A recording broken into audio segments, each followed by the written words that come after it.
So if you're about to retire or thinking about retiring or maybe just did retire like me, there's so much they don't tell you about. And one of the things they don't tell you about is all of this frickin' alone time you get. When I stopped working regular hours, when I kind of ended my first career and retired, as they say, well, guess what?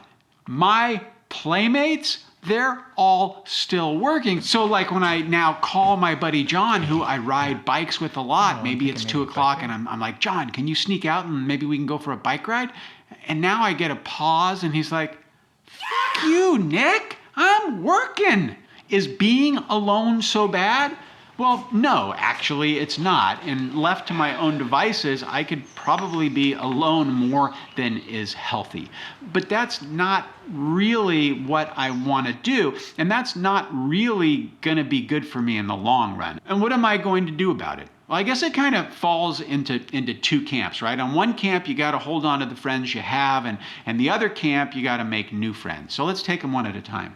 What I realized about the friends that I have is that I probably haven't been as good a friend as I would have liked to have been. When I think about raising children and having a relationship with my wife and running a business and being that busy, doing all of those things, the relationships, my friendships, were friendships of convenience for both parties, right? It was like if you had time and I had time, we were able to get together. But that's got to change for me now because my friends, they're still working. They're still doing those types of things where my life has shifted.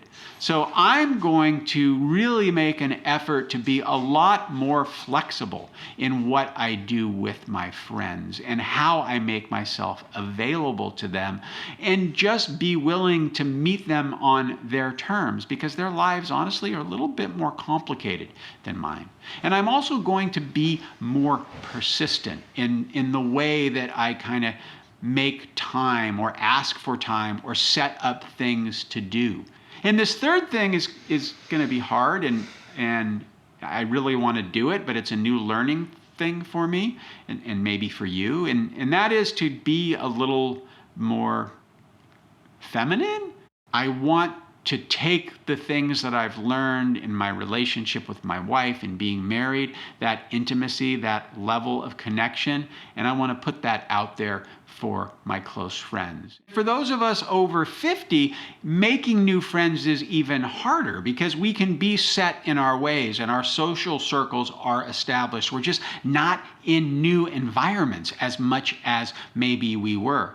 So the first thing is to try and put yourself in new environments. Do things that you haven't done in the past. There are all kinds of different groups out there on the internet where I could find people who like to do the things that I like to do. And now that COVID is on the wane, that's actually a realistic thing. So if I joined a biking club or a hiking club or, a book club, I would never join a book club, but I would join a film club. I would join that. But anyways, if I joined some of those types of things, that would give me an opportunity to put myself out there and meet new people. And when you do that, this is really hard for me. I have to drop kind of my own judgment on what people think about me. I got to learn to not give a shit and put myself out there because really I do like myself, but some people aren't going to like me. And that's just the way of the world.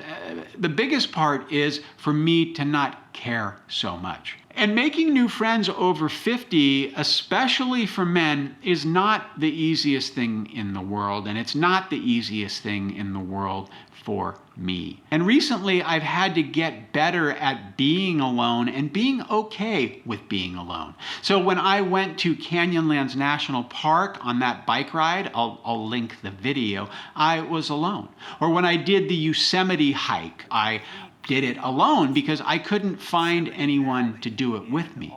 And skiing is another thing where I would love to have ski buddies who could take off midweek for a couple of days and go ski with me, but I don't. And my choices are to not ski or to ski by myself. The big shocker for me was really just like how much effort I'm going to have to put into kind of managing, facilitating, and making new friends. But at this point in my life, I want to make sure that I have some good friends, some authentic relationships beyond my wife, because she can't carry the load all the time. And if I have those relationships, I know that the next 30 years of my life are going to be as rewarding as the last 30 years of my life.